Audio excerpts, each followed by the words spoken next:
Unemployment बहुत ज़्यादा है, तो हम लोग को मतलब कोई जॉब नहीं मिल पाती। सरकार आती है, घोषणा करके जाती है, लेकिन घोषणा पे अप्रूवल नहीं होता। और वहाँ का एजुकेशन सिस्टम भी बहुत ख़राब है। शौचालय का भी पैसा, ये सब घपला वपला कुछ कुछ होते आ रहा है।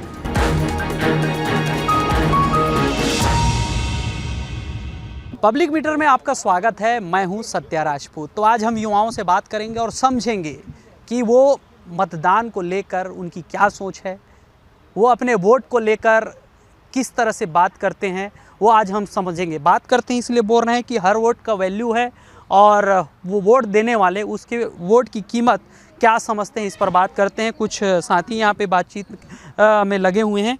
आपसे ही शुरुआत करते हैं हम। कहाँ से हो आप? सर मैं बालाघाट एमपी से हूँ। अच्छा, एमपी से। तो आप तो छत्तीसगढ़ में चुनाव है, एमपी में भी है, तो आपको कैसा प्रत्याशी चाहिए ये बताइए आप।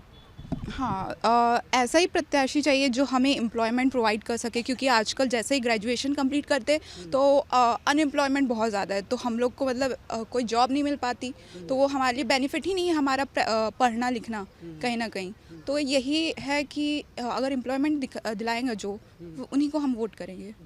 तो यहाँ पे जो है रोजगार की बात हो रही है। आप कहाँ से हैं? जी, मैं जबलपुर एमपी से। अच्छा, एमपी से ही हैं सब।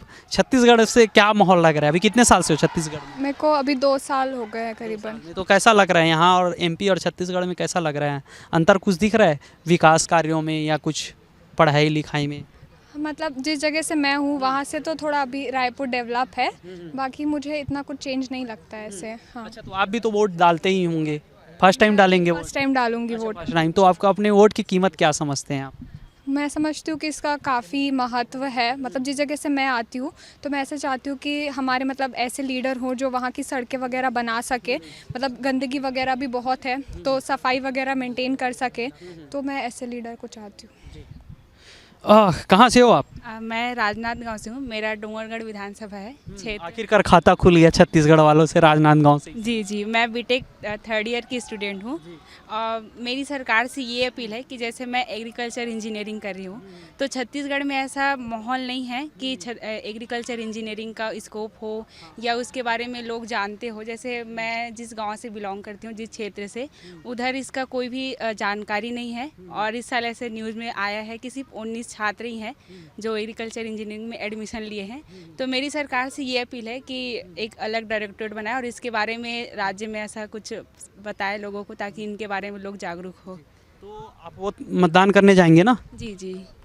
तो मतदान करने जाएंगे तो क्या सोचते हैं आपके क्षेत्र में किस तरह का विकास हो? मैं ये सोचती हूँ कि जैसे हमारे क्षेत्र में जो भी आए तो लड़की और महिलाओं के लिए एक अच्छा ऐसा रोजगार व्यवस्था दे, जिससे कि लड़कियाँ और महिलाएं अपने पैर में खड़े हो सके और उनमें एक कॉन्फिडेंस आए, है ना, ताकि वो अपने समाज में भी एक नया चीज़ ला सके। ऐसा मैं चाहूँगी जो भी प्रत्याशी। तो ये 5 साल को किस तरह से देखते हैं? सरकार का जो 5 साल है, आप 3rd ईयर के स्टूडेंट हैं, सोचने समझने की क्षमता तो स्कूल में ही आ जाती है, तो कैसा रहा 5 साल? 5 साल सरकार की व्यवस्था ठीक रही। उन्होंने किसानों के ऊपर बहुत काम किया, एक अच्छी व्यवस्था है। बट मैं शिक्षा के क्षेत्र में उनका मुझे जो योगदान था या जो उनका काम था, वो मुझे उतना नहीं दिखाई दिया। जी, पढ़े लिखे लोग हैं और उसी तरह से बात कर रहे हैं कि कहाँ पे क्या ज़रूरत है और उनको क्या चाहिए। कुछ युवक भी हैं यहाँ पे, नए मतदाता लग रहे हैं। कहाँ से हैं आप? मैं यहीं रायपुर जोरा से हूँ। जोरा से। कौन है आपके क्षेत्र का विधायक? अभी तो फिलहाल अभी लास्ट में अनीता शर्मा थी हमारे यहाँ से। अच्छा। जी। तो कैसा काम धाम रहा? उनको तो इस बार टिकट नहीं मिला? जी, उनके काम के क्षेत्र में तो मुझे लगा ही नहीं कि हमारे दरसीमा ब्लॉक में इम्प्रूव हुआ। जैसा कि आप सभी जानते हैं कि हमारे दरसीमा क्षेत्र है जो इंदिरा गांधी कृषि विश्वविद्यालय दरसीमा के अंदर ही आता है। तो ऐसा देखा गया है, आपने भी देखा होगा कि पिछले 15 सालों में या अभी 5 साल और ले लिया जाए तो हमारे दरसीमा ब्लॉक से अभी तक कोई भी मंत्री बना नहीं। कोई भी विधायक मंत्री या बीजेपी की हो या फिर कांग्रेस की सरकार हो, किसी ने भी हमारे विधायक को मंत्री पद पे दिया ही नहीं। तो हम चाहते हैं कि इस बार मंत्री पद पे कांग्रेस की सरकार हो या बीजेपी की हो, मंत्री पद पे और हमारा क्षेत्र और क्षेत्र के अंदर जो हमारे इंदिरा गांधी कृषि विश्वविद्यालय वो ज़्यादा अधिक इम्प्रूव हो। तो आपका जो मत है इस बार, इस शर्त में आप वोट देने वाले हैं कि कोई मंत्री हो, क्या और कुछ शर्त है? ये चाहते हैं कि जो सरकार घोषणा करके, हमारे कृषि विश्वविद्यालय में तो सरकार आती है, घोषणा करके जाती है, लेकिन घोषणा पे अप्रूवल नहीं होता। जैसे कि अभी लास्ट अतिथि तिहार के दिन मुख्यमंत्री जी आए हुए थे, उन्होंने घोषणा किया कि एग्रीकल्चर इंजीनियरिंग का डिपार्टमेंट जो है अलग किया जाएगा, उनका जो डायरेक्टरेट है वो अलग किया जाएगा। लेकिन अतिथि तिहार को काफ़ी दिन हुआ है, उनका कार्यकाल भी समाप्त हो ही गया है लगभग। अभी तक हमारा डायरेक्टरेट अलग करने की कोई घोषणा हुई नहीं है अभी तक। सिर्फ उन्होंने मुंह पे आके घोषणा करके गए, बाकी कोई एज अ पेपर पे अभी पेपर वर्क हुआ नहीं, जिसकी वजह से हम एग्रीकल्चर इंजीनियर को काफ़ी दिक्कत हो रही है। देखिए उस युवा हैं और युवा जोश यहाँ पे देखने को मिल रही है, और वो चाहते हैं कि उनके आधार पर जो कार्य हो उसके बाद ही वो वोट देंगे, उनका ये शर्त है। कुछ और साथी हैं, उनसे बात करते हैं। कहाँ से हो? बसना से। अच्छा, बसना। कौन है विधायक? नहीं पता। अच्छा, नहीं पता। तो क्या है, किस तरह से कामकाज हुआ है आपके यहाँ? बहुत बकवास। बहुत बकवास। कैसे? जैसे कि हमारा घर जिस साइड है वहाँ का तो रोड बिल्कुल नहीं, अच्छा, रोड ही नहीं है। बहुत ख़राब रोड है, और वहाँ का एजुकेशन सिस्टम भी बहुत ख़राब है। तो ये बसना महासमुंद के पास ही है, इतने कम दूरी में हालत ख़राब है। हाँ, बहुत ख़राब है। तो क्या सुधारने की ज़रूरत है वो बताइए। मेन तो एजुकेशन सिस्टम से मतलब सुधारना है। वहाँ का रोड भी बहुत गंदा है, और हालांकि सब चीज़ इधर उधर है। आपके गांव की क्या स्थिति है? आप बालिग हो चुकी हैं, पहले बार वोट दे रही हैं शायद? नहीं, सेकंड टाइम। विधानसभा सेकंड टाइम है आपका? विधानसभा नहीं। अच्छा, फर्स्ट टाइम है ना? हाँ, विधानसभा। तो आपने जो 10-15 साल हैं, जो 20 साल हैं, इस दौर में अपने गांव में कितना बदलाव देखा है? कि पहले जैसा था वो भी आज वही वैसा है, वही कच्ची हो चुका है और खराब हो चुका है। लोग ऊपर की ओर जाते हैं, आपके यहाँ नीचे की बहुत ओर। ख़राब हो तो चुका है। कभी विधायक से पूछे नहीं? पूछे हैं, बट वो बताते नहीं है या फिर मिलते ही नहीं है। और जैसे वोट देने के लिए आएंगे ना, तो किसी को भेज देंगे, हम बोलते हैं कि उनको भेजो, तो वो खुद नहीं आते। छत्तीसगढ़ में जो है पुरुषों की अपेक्षा महिला मतदाताओं की संख्या बहुत ज़्यादा है, और महिलाएं भी की जो वोट प्रतिशत है वो भी ज़्यादा होती है। तो क्या लगता है, क्या आपके वोट की कीमत क्या है?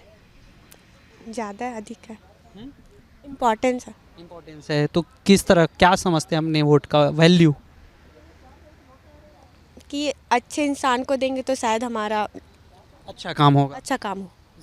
तो देखिए यहाँ पे युवा और युवा सोच हम आपको दिखा रहे हैं कि मतदान को लेकर वो क्या सोचते हैं। भागने का मत सोचना, पकड़ में आ गए हो, कैमरा में दिख रहे हो। जरूर। कहाँ से हो? मैं बिलासपुर से। अच्छा, बिलासपुर। क्या हाल है? कोटा से, विधानसभा अच्छा, कोटा। कोटा। मतलब रेणु जोगी विधायक? हाँ, रेणु जोगी जी हैं अभी विधायक वहाँ की। हाँ। तो इस बार कौन कौन है प्रत्याशी? इस बार अभी वहाँ प्रबल प्रताप सिंह जुदेव जी हैं, और अटल श्रीवास्तव जी हैं, और रेणु जोगी जी हैं। तीनों का तिहरा मुकाबला मतलब देखने को मिलेगा वहाँ। रेणु जोगी जी तो वहाँ पहले से ही बहुत अच्छे उससे जीतती आ रही हैं, तो इस बार टक्कर का देखने को मिलेगा हम लोग को। तो क्या विकास हुआ है कुछ क्षेत्र में? पहले का देखें तो मैं जब से बचपन से देखते आ रहा हूँ, तब से मतलब कोटा क्षेत्र का उतना विकास तो नहीं हुआ है अभी तक। अब कुछ किसी नए चेहरे को मौका देना चाहिए, कांग्रेस को या फिर भाजपा को, दोनों में से एक को देना। विकास का पैमाना क्या है आपके हिसाब से?